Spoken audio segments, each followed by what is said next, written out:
Bonjour, Benoît Perrault de Fontenay de la Clinique du Coureur. Aujourd'hui, je vais vous parler de la reprise de la course à pied après reconstruction du ligament croisé antérieur, le LCA, et de l'étude que nous avons publiée récemment. La reprise de course, c'est une étape primordiale du continuum de retour au sport après ce type de chirurgie. Pour les patients qui souhaitent reprendre un sport pivot-contact, la course à pied est un prérequis indispensable. D'autre part, certains patients vont choisir de modifier leur pratique sportive pour aller vers une activité moins à risque et choisir la course à pied. Pour les cliniciens, il manquait deux éléments pour les aider à réintroduire la course à pied avec leurs patients. Savoir quand un patient est prêt pour reprendre la course et quel protocole de reprise utiliser.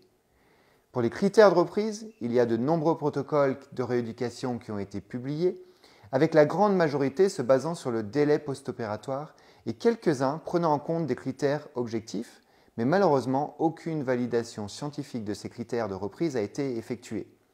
Quant au protocole de reprise, il est retrouvé des protocoles génériques qui ne répondent pas aux nouvelles recommandations d'individualisation de la rééducation.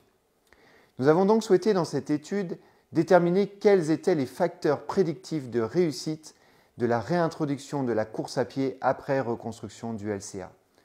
Nous avons mis en place un programme de réintroduction de la course à pied individualisé avec un algorithme de progression basé sur l'exacerbation des symptômes. 35 participants ont été recrutés après reconstruction du LCA avec greffon disque-jambier. Ils étaient entre 3 et 6 mois après la chirurgie, n'avaient pas encore repris la course. Ils ne devaient pas avoir d'épanchement, pas de douleur au repos et une marche symétrique.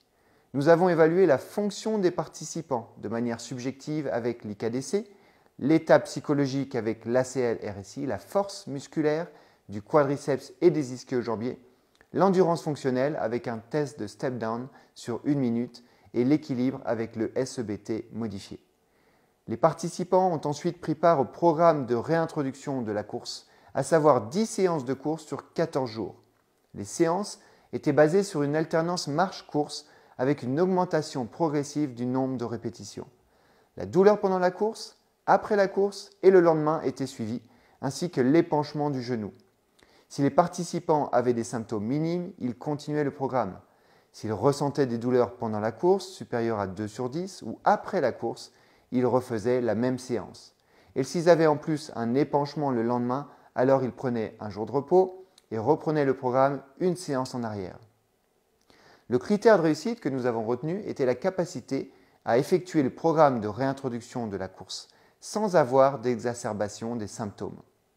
Les résultats de notre étude, 18 participants ont effectué le programme sans exacerbation des symptômes, 15 ont dû ralentir leur progression et un patient a dû arrêter le programme pour des douleurs au niveau des ischio-jambiers. Pour ce qui est des facteurs prédictifs de réussite, seul le score au questionnaire IKDC s'est révélé significatif avec un seuil à 64 sur 100. C'est-à-dire que les participants qui avaient un score supérieur à 64 à l'IKDC avaient 3 fois plus de chances de réussir le programme de réintroduction de la course sans exacerbation des symptômes. En conclusion, si votre patient est à 3 mois post-opératoire, n'a pas de douleur au repos, pas d'épanchement, pas d'asymétrie à la marche et a un score IKDC supérieur à 64 sur 100, alors vous minimisez les risques d'exacerbation des symptômes en effectuant notre programme de réintroduction de la course et en suivant notre algorithme de progression. Si vous souhaitez lire l'article complet, vous trouverez le lien en dessous de cette vidéo. Et pour finir, nous n'avons pas parlé de biomécanique de course. Or, nous savons que la biomécanique de course est altérée après reconstruction du LCA. Alors, si la biomécanique de course vous intéresse, restez connectés, je vous présenterai les résultats de notre dernière étude très prochainement. Si vous avez aimé cette vidéo, n'hésitez pas à liker et à partager. À très bientôt.